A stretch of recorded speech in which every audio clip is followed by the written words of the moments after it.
नमस्कार, मैं Jagbir Kaushik, inspector BSF 11 battalion. अभी मुझे छावला में ज़बरदस्ती से रोका गया है और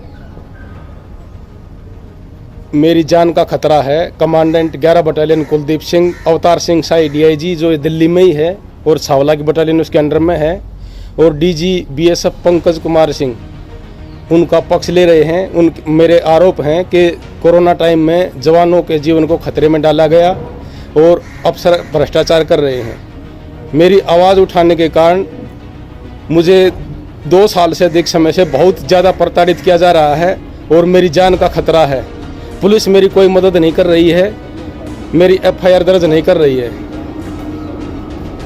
आदरणीय राष्ट्रपति महोदय, प्रधानमंत्री महोदय, गृह मंत्री महोदय से निवेदन है कि जल्द से जल्द कार्रवाई करके मेरे और मेरे परिवार के जीवन को बचाया जाए।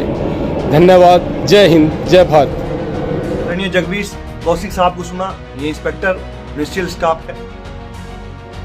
2 वर्ष से कोविड के टाइम से कोविड के प्रभाव के कारण इन्होंने कोरोना पॉजिटिव ना होने वालों को अलग और कोविड पॉजिटिव वाले जो घर से आ रहे थे उनको अलग रखने का काम के लिए इन्होंने इनकी बहसबाजी चालू हुई और आज 2 वर्ष में यहाँ तक पहुंच गया मामला। हाइपरटेंशन के शिकार हो चुके हैं, ब्लड प्रेशर के शिकार हो चुके हैं और तमाम चीज़ें इनको परेशान इतना कर दिया गया जो ये बता रहे हैं। और इनकी परेशानी इनके विचारधाराओं से नहीं, इनके कागज चलाने के कारण। मैंने इनकी बात को पूरी सुनी है, पूरे बात को रखी है। मैं अपने वचनबद्ध तरीके से मैं पूरे भारतवर्ष के सामने मैं लोकेश कुमार सिंह इनको वादा दिया हूं, वचन दिया हूं कि आपको न मैं मरने दूंगा और ना ही किसी अधिकारी को दमन और शोषण करने का शिकार करने दूंगा, क्योंकि आपको मैंने अपना बड़ा भाई माना है। और मैंने ये इनके परिवार से और इनको भी सुबह मॉर्निंग में मेरी बात हुई थी, 1.5 घंटा बात हुई है। ये आत्महत्या के करीब पहुंच चुके थे और ये बीएसएफ में इंस्पेक्टर हैं, छावला से गए हुए हैं, लखनऊ में अभी वर्तमान में पोस्टेड है। ट्रांसफर हो गया था इनका, जबरदस्ती इनको भेजा गया, ये जाना नहीं चाह रहे थे।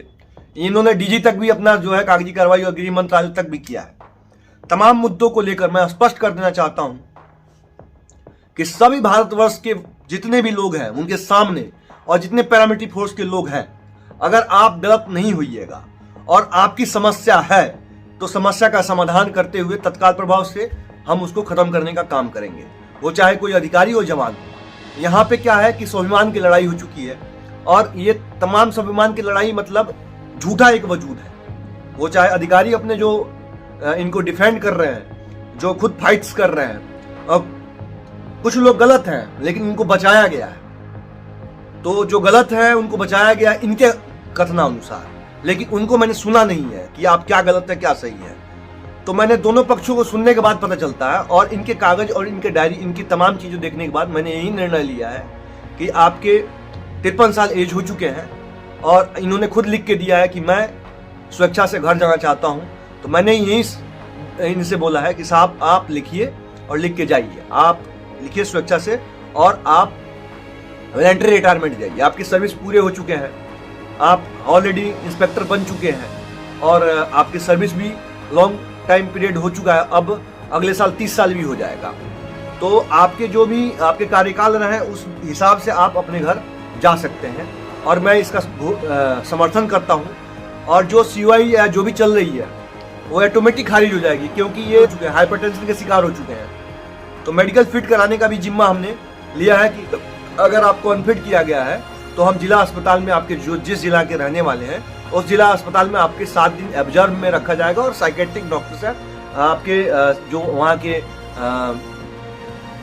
सीएमओ जो होते हैं, जो जिला स्वास्थ्य अधिकारी होते हैं, उनके संरक्षण के अनुसार, उनके अपॉइंटमेंट के अनुसार आपको एक साइकेट्री के अंदर में 7 दिन ऑब्जर्व किया जाएगा और आपकी मानसिक स्थिति क्या है उसको देखते हुए आपको सर्टिफिकेट प्रदान की जाएगी। और इसी चीज़ को लेकर तमाम चीज़ को पहलू को जोड़ के फिर आपको जो है आगे फिट कराने का काम किया जाएगा। दूसरी तरफ आप अब इस नौकरी में आपको रहने की कोई ज़रूरत नहीं है और ये प्रधानमंत्री और गृह मंत्री जी या किसी से हाथ जोड़ने की जरूरत नहीं है। आपने जहाँ तक डिफेंड किया है, जहाँ तक आपके कार्यकाल रहा है, बहुत बेहतर रहा है। 2 साल से जो ये हुआ है इसमें अधिकारी की स्वाभिमान की लड़ाई और एक ORSO रैंक की स्वाभिमान की लड़ाई आ चुकी है। तो मैं ये चीज कहूंगा कि ये तमाम चीजें गलत है। यहाँ कोई स्वाभिमान की, अगर भारत पाकिस्तान से लड़ाई होता और तब कोई कहता कि मैं स्वाभिमानी हूँ, पाकिस्तान को जीत के इस्लामाबाद को भारत में मिला लूंगा, मेरे में दम और गुद्दा है, तब मैं मानता। एक आप किसी को शोषण करके क्या कर लीजिएगा, और भगवान जब शोषण करेगा तो फिर कोई सुनने वाला भी नहीं मिलता। ये बात सबको ध्यान में रखना चाहिए। ईश्वर से बड़ा कोई नहीं है, उससे बड़ा ताकतवर कोई नहीं है। तो मैंने इनको समझाया है और इस बात को पूरे भारतवर्ष के लोगों के बीच में, पैरामिलिट्री फोर्स के जवानों के बीच में मैं रख रहा हूँ। मैं पूर्ण रूप से साथ दे रहा हूँ और देता रहूंगा। मैंने इनको अपना बड़ा भाई माना है और मैं आज कह रहा हूँ कि कौशिक साहब को या कौशिक बड़े भाई साहब को एक बाल बाका कोई नहीं उखाड़ सकता है। अगर उखाड़ लेगा तो मैं लोकेश कुमार सिंह ईश्वर की शपथ लेता हूं कि भारत में एक ऐसी भूचाल लाऊंगा जो इतिहास से अंग्रेजों का जो शासन है वो मिट जाएगा। अंग्रेजों का जो शासन करने का तरीका है और वो चला रहे हैं तो मिट जाएगा। अगर इन्होंने आत्महत्या कर ली, या आत्महत्या तो करेंगे नहीं है, अगर इनकी मौत हो जाती है तो मैं ये गारंटी देता हूं कि इस चीज के जिम्मेवार वो सभी लोग होंगे जो इतिहास के पन्ने को पलट लेंगे। और जब एक कहावत है, जब देश का युवा, देश का भविष्य और देश के तमाम लोग जब जागरूक हो जाएंगे तो बचना बड़ा मुश्किल हो जाता है। अभी तक लोग चुप है, अब चुप कोई नहीं रहेगा, क्योंकि सब कोई पढ़ा लिखा है, सबको अपने राइट्स के बारे में पता है, संविधान की एक एक नॉलेज हो चुकी है और संविधान में क्या कह रहा है। बेशक आपके एक्ट एंड रूल कुछ भी हो, लेकिन आपके एक्ट एंड रूल संविधान से ऊपर नहीं है। आप किसी को शोषण और दमन नहीं कर सकते हैं। इस चीज का ख्याल उन सबको रखना पड़ेगा। और मैं इस बात को साफ पूर्ण रूप से कहता हूं कि कौशिक साहब के साथ मैं खड़ा हूं और रहूंगा। मैं ना जिनके साथ इनका झगड़ा चल रहा है, ना मैं उनको जानता हूं और ना ही अन्य लोगों को जानता हूं, लेकिन मैं ये कहूंगा कि चुपचाप ईमानदारी पूर्वक इनको जो है आप जो है वॉलंटरी रिटायरमेंट का जो आदेश इन्होंने लिखा एप्लीकेशन, उनके साथ इनको जो है तत्काल प्रभाव से रिलीव करने की कृपा करें। आपके जो COI हैं वो मैं पूर्ण रूप से खारिज करवा दूंगा कोर्ट में, ये मेरा पूर्ण गारंटी है। कितने भी बड़े आदमी हो, कोई भी अपने आप को सुपरसीड संविधान से और कोर्ट से बड़ा कोई नहीं है। जब ये हाइपर BP के शिकार हो चुके हैं, हाई BP के शिकार हो चुके हैं, हाइपरटेंशन के शिकार हो चुके हैं, तो कोई कागज इन पर लागू नहीं होता है और कोई शोषण और दमन भी नहीं कर सकता है। लेकिन एक बात मैं कह दूंगा, कागज जो है ना बड़ा उद्गेरता है, और मैं जो हूं ना घाव को भरने का भी हाल जानता हूं, घाव को उदेड़ने का भी हाल जानता हूं, घाव को नासूर बना के कैंसर बनाने का भी हाल जानता हूं, और कैंसर को जो है ठीक करने का भी इलाज जानता हूं। तो ये चीज दिमाग में रखना चाहिए कि जो देश में जो लोग शोषण और दोहन करने का कार्य जान रहे हैं, तो ये तत्काल चीज छोड़ दें। ये तमाम चीजें मैं उन लोगों से हाथ जोड़ के विनती करता हूं। मेरे लिए सब एक बराबर है।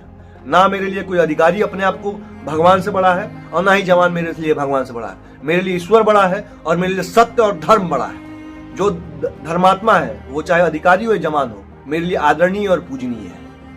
जो धर्म के मार्ग पे चलता है, सत्य के मार्ग पे चलता है, न्याय के मार्ग पे चलता है, वो मेरे लिए पूजनीय कभी भी है। किसी भी रैंक पे क्यों ना हो, वो सफाई कर्मी क्यों ना हो, रोज लेटरिंग साफ क्यों नहीं कर रहा है, अगर धर्मात्मा है तो मेरे लिए पूजनीय है। अगर जो अतताई है, जो है दुष्ट है, घृणा करता है लोगों से, लोगों को समझता नहीं है, तो मेरे लिए वो दुष्ट है और उस दुष्ट को सजा देने का हक ईश्वर देता है। और ईश्वर जो सजा देगा वो कभी नहीं भूल पाएगा। इस चीज को वो आदमी ध्यान दे लो, किसी भी विभाग में हो, किसी भी रैंक में हो, कितने बड़े अमीर क्यों ना हो। मैंने अच्छे को देखा है कि खानदान खत्म हो जाते हैं, संतान तक नहीं चलता, मैंने देखा है। तो जो लोग अपने आप को सुपरसीड साबित करने की कोशिश करते हैं, उनको बता देता हूं, ईश्वर से बड़ा कोई नहीं है। एक बड़े अपने आप को औधा राजा हुआ करते थे, और एक कहानी मैं आप लोग बीच में रख देता हूँ। वो राजा बड़े अतताई हो गए थे, हर लोगों को जो है फांसी चढ़वा देते थे, हर लोगों को सजा देते थे। एक दिन क्या हुआ कि उनके 2 बच्चे हुए, बच्चे 12 साल के हुए। एक 12 साल में नदी में डूब के मर जाता है। बड़े दुखी हुए, बहुत रोए, बहुत इधर उधर किए। एक जो है 28 साल की एज में, उसकी 2 पत्नियां थी, उसका कोई संतान नहीं हुआ, वो भी मर गया। राजा टूट गया, राजा उनके वियोग में मर गया। और उनकी संपत्ति जो है आज के डेट में लोगों ने लूट लिया। इस चीज को ध्यान सभी लोग रखें। ईश्वर से बड़ा कोई नहीं है। अतताई बनिएगा, बर्बाद हो जाइएगा।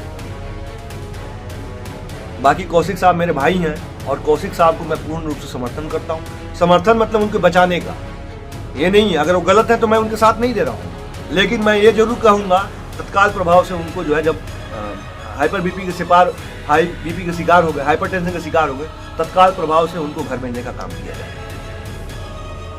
नमस्कार, प्रणाम। और पूरे पैरामिलिट्री फोर्स के लोगों से कह दूं कि आप कभी गलत कोई काम ना करें, किसी को सताएं नहीं।